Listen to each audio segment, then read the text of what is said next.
We are very pleased to welcome to the studio at the top of this hour another congressman from the Hill, another Democratic congressman, Congressman Michaud from the state of Maine. Hey, Congressman, good to see you. It's good to see you, and good morning. Thank you. Welcome. And you join our team here, Peter Ogburn and Elisa Murphy. Hey. Alicia Good morning. Cruz there on the phones for taking your calls. Again, our toll-free number at 866-55-PRESS.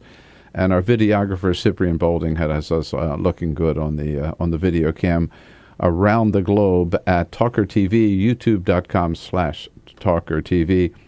Congressman, we are I'm a proud union member. We are a proud union shop, and we are supported by many of our great labor unions in the country. And the vice president was out yesterday speaking to the United Auto Workers here in Washington. And he said people have to remember the word union. Here's the vice president. One of our problems is not enough elected officials remember how to pronounce the word union. Everybody talks about workers. I talk about unions. That's classic Joe Biden. Oh, it certainly is. Yeah. Union. The union keeps us strong. So he's out there. He's been a great champion of organized labor his entire career. Yeah. Well, actually, I don't know if you know, I'm a member of the United Steelworkers Union. I didn't know that. Yeah, I worked at Great Northern Paper Company for over 29 years, was part of the United Paperworkers International Union, and we merged with the Steelworkers a number of years ago, and still a card-carrying union member. And matter of fact, I still had my slot in the mill until last year, until the new company took over, still on the schedule. Hey, well, good for you. Well, I'm proud to tell you the Steelworkers are one of the sponsors of our show, and President Leo Gerard. He's fantastic. Leo is. Yeah. Colorful for sure, and outspoken. Yes. He was a guest on the show last week. We tried to get him on as often as we can. So yeah, that's great. It's a great union. Doing great work, and not just in steel, as you point out, paper, rubber plants. I mean, a lot of different. Absolutely. I remember actually having my debate, and actually the Democrats were split, and I brought my lunch bucket that I carried for over 29 years on the House floor. To show my Democratic colleagues that that's who I'm there to represent, the working men and women of this country. And I put that right on the desk as we were debating the trade deals. Good for you. My union brother. Great. Yeah, that's right. So I want to ask you, you had a meeting this week or last week with the president. Had you all down this week? It was, right. All down in the East Room of the White House. We reporters were not allowed into that meeting, so let me ask you now, to the extent you can talk about what was the president's message to you? Well, he was your message to him. Yeah, well, the president was very brief, and he actually took a lot of questions from members of Congress, and it ranged from Iran to Syria to trade to fast track. And my question to the president was on the fast track legislation is, we got to set parameters on those who are negotiating these trade deals and want to work with the administration to set those parameters. But my big message was the fact, and it still is, under the 1941 law, the Berry Amendment, that requires all soldiers to be clothed from head to toe with American-made clothing. The military is actually getting around that by giving an allowance for athletic footwear. In Maine, we have 3 New Balance facilities in Maine that employ anywhere from 800 to 900 workers. If you look at New Balance and Wolverine's, another athletic footwear company, 100% of the materials in those sneakers are made in America. And why the president or the Department of Defense will not put out a contract is beyond me, because actually it will save money. The allowance that they give now is higher than what they could actually get a bid for the contract. And it's important that our soldiers be clothed from head to toe. I've talked to several of them when I've been to Iraq and Afghanistan, and they say if they're going to die for this country, they want to be able to make sure that they wearing American-made clothing. The president, the response was he'll have the Secretary of Defense give me a call by the end of the week. So I'm anxiously awaiting the call, and hopefully it'll be a positive response. But he said that before, and it's pretty much been we're looking into it. Yeah, well, good for you for raising that issue. And the idea that our American troops would be wearing anything other than made in America is pretty offensive, right? Yes, it absolutely is. Absolutely is. Even footwear, any part of there. I didn't realize it was the law, but it should be. But it goes back to when? 1941. 1941. Wow. Dang. Yeah. That's wild. Yeah. And you think also the idea that you'd have to pass a law to make it that way, you would just think that we would do it. Well, and there are so many other issues like that. I know the president has been pushing for extension of unemployment insurance, for example. I mean, you're talking about income inequality. That's one real positive step we could take. Why won't the Republicans go along with that? What do they get by opposing that?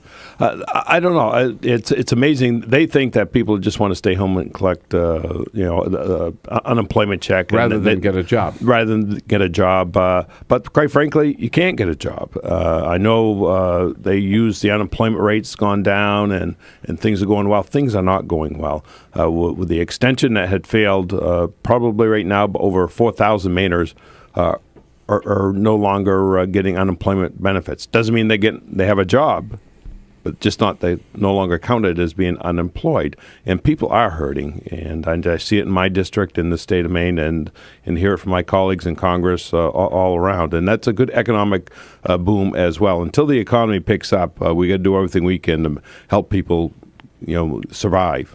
And one other thing that is helping the middle class today, even though not everybody maybe recognizes it yet, is the Affordable Care Act. And yet, so there are 6 million people that have already signed up, a lot of them through Medicaid, and yet the state after state after state, where governors have said, we don't buy into this extension of Medicaid. We will not allow it to happen in our state. Senator Marco Rubio, Congressman, testified yesterday. Darrell Issa had yet another hearing on let's try to repeal Obamacare, the broken record. And he had Marco Rubio as his witness. And Rubio said that he opposed expanding Medicaid coverage because he said states, quote, would get stuck with the unfunded liability. What's the truth here? Evidently, and by the way, Maine is one of these states. Yes. Evidently, the senator doesn't know what the bill does. That's obvious. Maine is one of the states. Actually, the Maine legislature, in a bipartisan manner, passed legislation to expand access under the Medicaid program. Senator Roger Cates, a Republican leader in the state Senate, came up with a compromise that for the first 3 years, which the federal government will pay 100%, they will move forward. Then the legislature can reconsider it after that. The governor vetoed that legislation.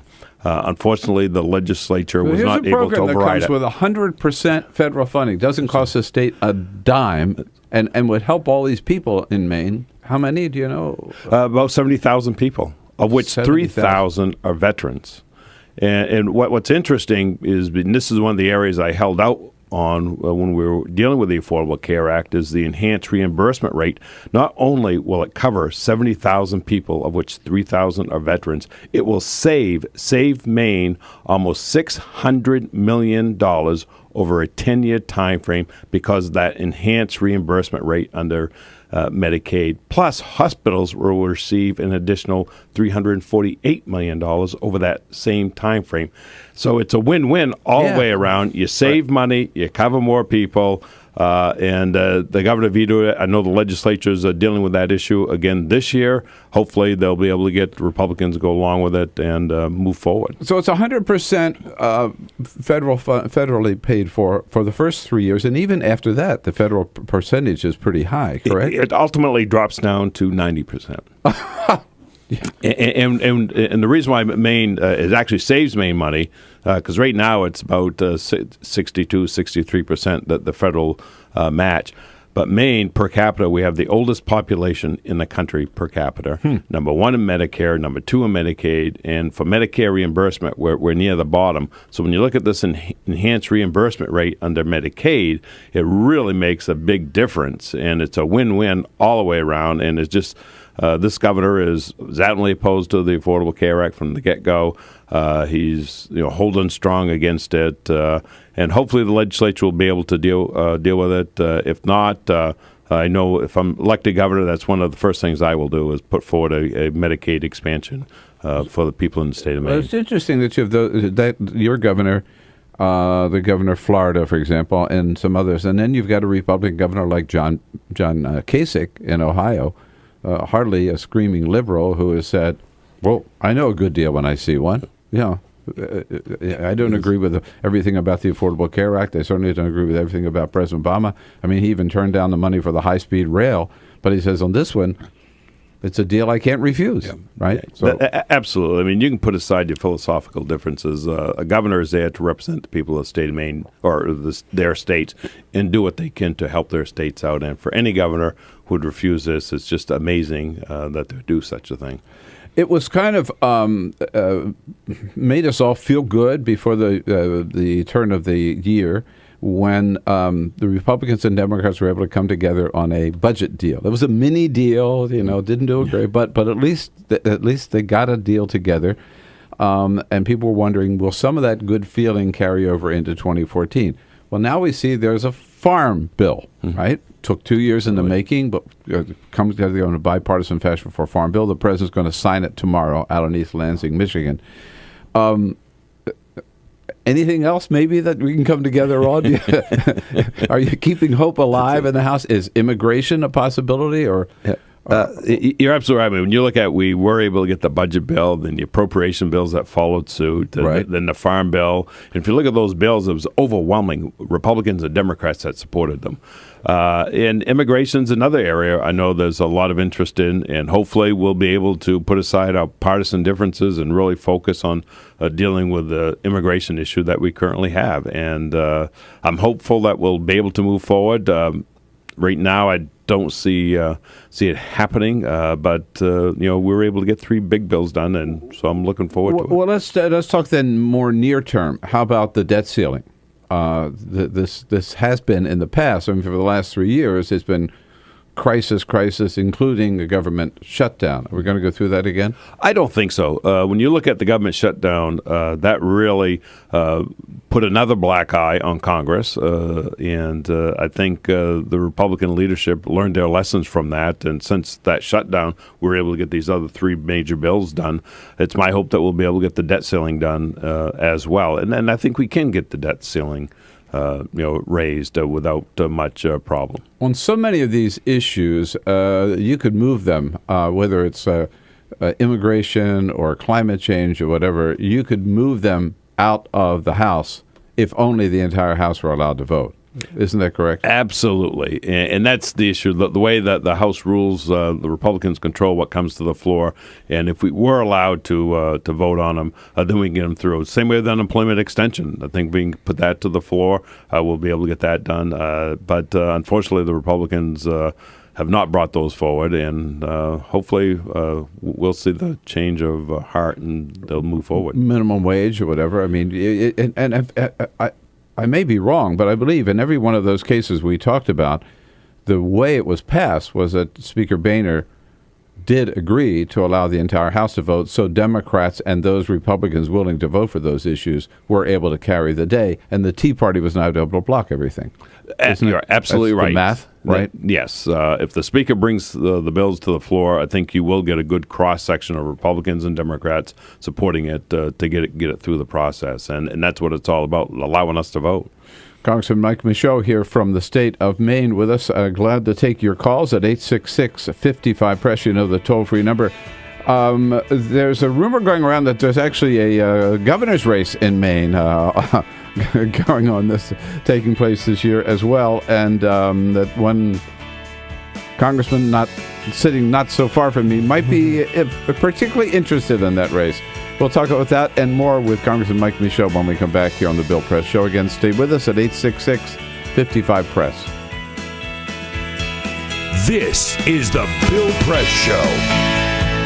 We got it 25 minutes after the hour. The Sierra Club has filed a lawsuit on the Keystone Pipeline, saying all the important documents behind the State Department's environmental impact statement have not been released. Kate Colarulli from the Sierra Club will be here with us in the next half hour to tell us all about that. Right now we're visiting with Congressman Michaud from the 2nd Congressional District of Maine. There are only 2, correct? That's correct. Yeah. Oh, that's all right. I was born in Delaware, and Delaware only has 1. So, and then I went to California. We've got 53 in California. So, you know, 2 is good, and you've got your hands full there. But you're looking, Congressman, at maybe moving up to. I don't know whether it's a more important job, but let's say another job, governor of Maine. What's the lay of the land there now? Well, it's looking pretty good, and for my race, for governor, one of the interesting things you are unchallenged so far in the Democratic primary. No primary so far, and looks like it'll be the current Tea Party Republican Governor Paul LePage is running for re-election. Independent Elliot Cutler says he's going to run, so it very well could be a 3-way race again this year. But I look forward to it. But it was a difficult decision for me to make because I do love my job. I'm ranking member of the Veterans Affairs Committee, and we've been able to get a lot done on veterans issues and transportation. But I love the state of Maine more, and where I see this current administration leading the state down the wrong path. That made me decide to run for governor because I know I have the vision, the experience, and the commitment to put Maine back on the right track and move forward in a positive way. What's the economy of Maine like in terms of employment, jobs? It's always been pretty hard hit. Right? It has been pretty hard hit. Actually, the unemployment statistics are lower than the national average, but that doesn't mean people are working. One of the problems is when you look at how they calculate unemployment. If they are no longer getting unemployment benefits, then they are not considered being unemployed. And we had over 4,000 Mainers currently that a lot will, because of the extension not being extended for unemployment, are no longer counted as unemployed, but they don't have jobs. So Maine has been hit pretty hard, but jobs in the economy still is one of the top priorities in Maine, and healthcare. And I've been encouraging Democrats to really focus on 2014. That's why I was so glad you were able to come in, because those governorships are so important, particularly when it comes to reapportionment. We're just about out of time, Congressman, but if people want to find out more about your race for governor, is there a place they can go?